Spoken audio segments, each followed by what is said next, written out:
Hey guys, welcome back. We have a really special video for you today. We're doing a build series, and we're going to do a build series on this Crux DSW behind me. One of our co-CEOs, Thomas, wanted to get into gravel. He's been a mountain biker for a long time. We recently kind of got him into cross country and did a whole walkthrough on big fork, smaller fork. Now we're racing. Now we're getting even further into Lycra and doing drop bars. Welcome back.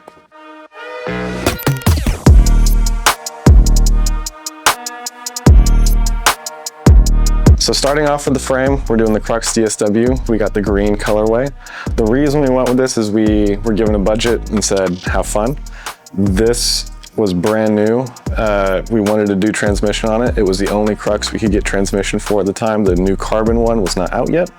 And it gave us some extra room to play. We spent the extra money with some really sweet i9 wheels. So real quick, we wanted to do kind of a parts walkthrough. Our friends over at 5Dev were very kind. They sent us a pair of their titanium cranks as well as a chainring. We went with a 42 tooth chainring because later on you'll see that we're putting full transmission on it. And we went with transmission instead of the new 13 speed because we wanted it to be set up a little bit more like a mountain bike and less like a gravel bike. And we wanted to do the new GX transmission because it had the cool new battery interface and we wanted to get a hold of that. Next, we went with the brand new SRAM red levers. The reason we went for this is what we wanted to splurge in the budget. We want to get a hold of these to make sure all our bolts fit in that. They do. It's the same kit. You can go and purchase it on our website. And then we also wanted 2 buttons up top so you can shift in either direction from one lever. That's a big step up, in my opinion, for SRAM. We also have these Silca titanium cages. We like including tie wherever we can on the bike because, as you guys know very well, we do tie hardware. So this one's going to get a full copper kit, and that's everything, including, this one looked pretty cool when we came out with it, the reverb post. So that's going to replace that right there. Now, before we put any of that on, we do want to do ride wrap. Best time to install it is when nothing is on the bike. Nothing is in the way. Ride Wrap was really kind. They sent this to us. So I think that's what we're going to get going on first. Jake has enlisted my help for the install of the ride wrap because I just finished up the Epic Evo build, which if you saw had a full ride wrap done on that. So over here, we're gonna have the full kit laid out. They give you a couple install tools, which make it really helpful. You get your install solution, a rag, some alcohol prep pads, and a squeegee. All those things really, really help with the install. They give you install instructions. So there is a proper order in which to put all these pieces on, and they number all the pieces so it's super easy to tell what's gonna go where. So Jake and I are gonna get started on the ride wrap install. We'll catch up with you guys while we're working on it. But for the most part, we're just gonna motor this thing out because it is pretty time consuming. Jake's getting this piece peeled up right now, and now he's gonna spray down the sticky side, the non-sticky side, his hands, just about everything that he can with the solution provided by Ride Wrap. And then the easiest way to do it is just start with the middle and work your way out to the edges. He's using that chain guide there, or sorry, the cable guide as a key to make sure he has the frame guard lined up as best as he can.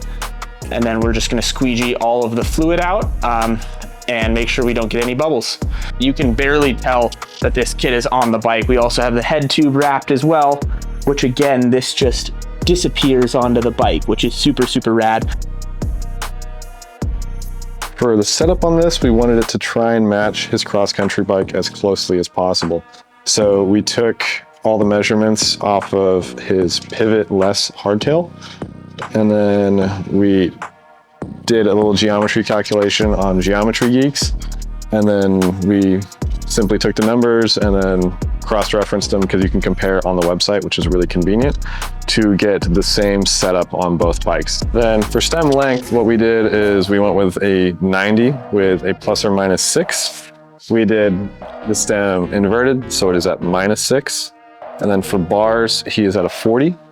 These are the new Zip Service Course SLs. I think these are the Explorers. I'm gonna have to double check on that, but they have a little bit of extra flare right here. If you can see it on camera, it bows out quite a bit.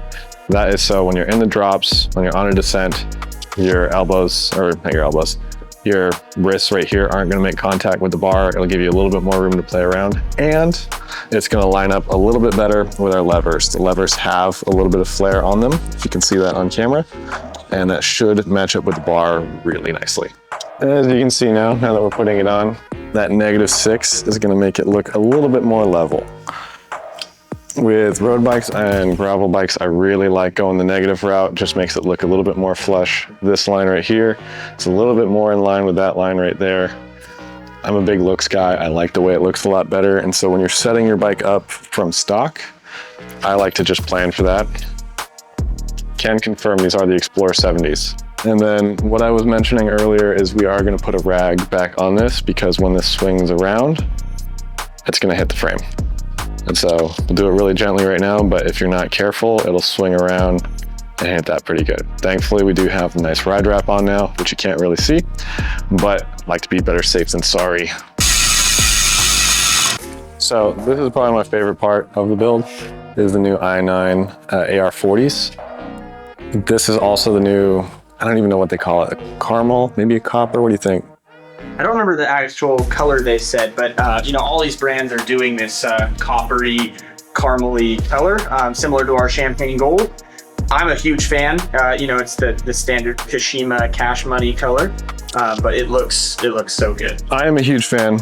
I think the wheels are a perfect depth for what we're going to be doing with the bike, or what Thomas specifically wants to do with the bike.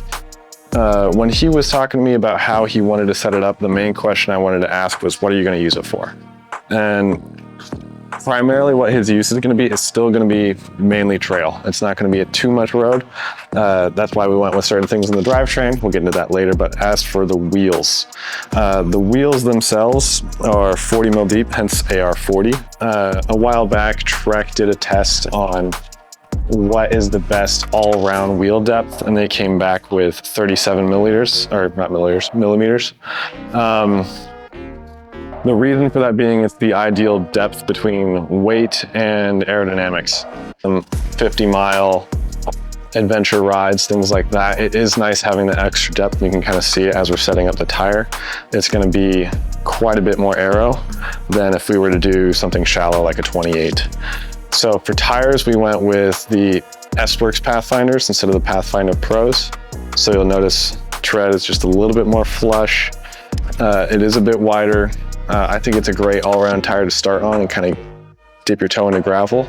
We are going to be using SSB sealant. I do want to clarify that. If anyone has comments of you're supposed to shake it, I did. It's just not in the video.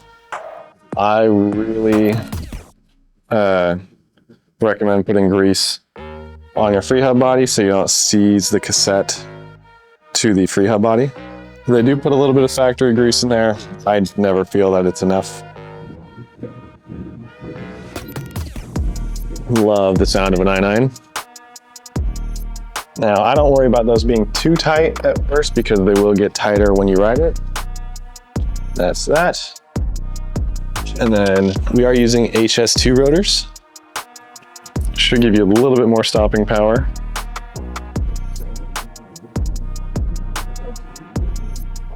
There we go. And there's a bit of the start. These are probably the most popular tire in gravel right now. Reason being is they're a really good all-rounder.